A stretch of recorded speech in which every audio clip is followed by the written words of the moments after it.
good day, a lot of good things, a lot of things to work on. Obviously, you can tell by watching practice that there's a lot of learning going on offense, 4 days in to install, and I thought today it caught up to him a little bit just in terms of the volume, but you're going to have those peaks and valleys. I mean, that's just part of the learning process. So I'm encouraged by their attitude and their effort, but we'll continue to get better with learning the verbiage and lining up quicker and getting the ball up quicker and getting it out on time and assignments and things like that. So, you know, for a head coach, anytime you walk over here after practice, you know, you can be positive or negative depending on which side you're watching most. So I was fired about the defense today.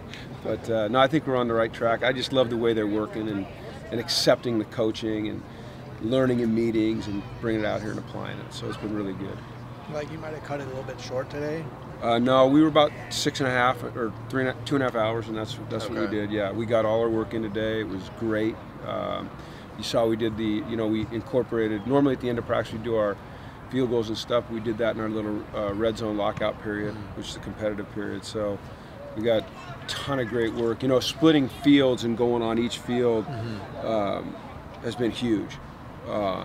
I have to get used to the fact that it slows us down a little bit because you know, we're not going at quite the tempo you can't with the bodies that we have, but we're getting tons of reps. I think we had 124, 128 gradable reps on Saturday, which was pretty amazing, so it's exciting. Like Darnay's making some big plays, making an early bid to go up the depth chart. Well, they're all competing well, you know, but he made a couple good plays today in one-on-one. He made a nice tackle on the sideline there. You know, he's a remarkable athlete.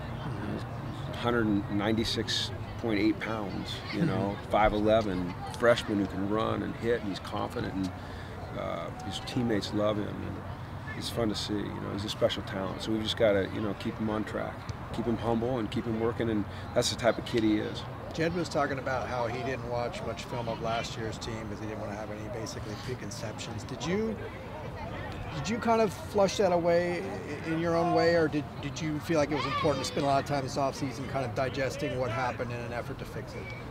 No, I mean, you do that every week during the season. Then it's the first thing you do at the end of the season is, you know, before we hired this staff, I'd already gone back and, you know, evaluated every player. We have write-ups on every player. We have we call point of attack tape on every player that you know, demonstrates their strengths and weaknesses. We have a plan of attack for them getting better.